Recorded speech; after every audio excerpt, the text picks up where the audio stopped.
I caress the smaller than usual square glass plate with the sunburst, the sign, and the bubbles circling, spiking to the corners, the scallop corners.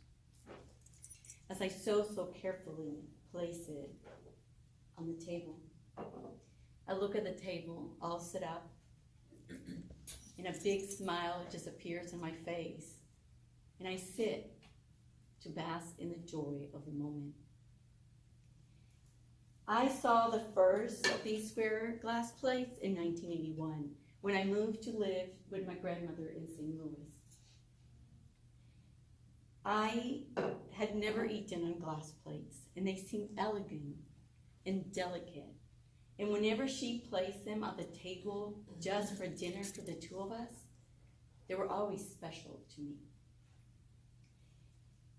For the first time, I am now using the complete set, waiting for my friends. My table has been set with a colored tablecloth, for I do not want to take it away from the glass plates. It has taken me 38 years to collect these plates. I began with a small set of my grandmother, passed from my grandmother to me. 6 plates and 2 cups and saucers. They have gone with me on every move, about 10 of them. And I began little by little to collect them. I was so excited 13 years later when I was in a flea market in Tulsa, Oklahoma, and I found some plates. And then in Blanco, Texas, I found a platter. And then a bowl on an estate sale or garage sale. Little by little, I started collecting. And then I started researching. I learned that they were made by the, what is the name of it? The Federal Glass Company, and the design was Columbia. And then when I went to garage sales and to the city garage sale, my gaze will do a recognize line and a 0 on that table with depression glass. And I will look for the clear glass, the one that I loved. eBay came into being, and I started scrolling down all those things, and I bought a plate here or a saucer, and I started collecting even more.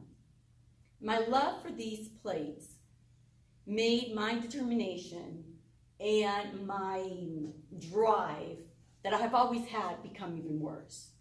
I've never described myself as a patient person, but I'm becoming a very patient person, especially when it comes to these plates. This search, the joy that I find when I find one and I touch it, and I think of all the other hands that must have held them. I cherish these plates. They were made in bulk. They were made out of molds. There's not much value to them. My grandmother started collecting them during the Depression, in the years when my mother was born.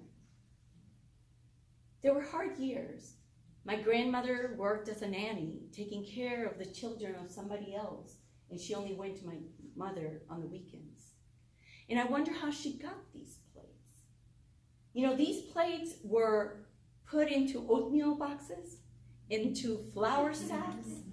They were sold very cheaply at the 5 and dime store. They were giving us gifts at the theaters, at the gas stations, at the grocery stores. But to me, they're valuable.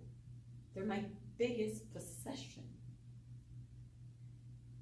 I don't know, I never knew much about them. I didn't know their story. I did tell my grandmother the first time I had collected, that I found those plates in Tulsa.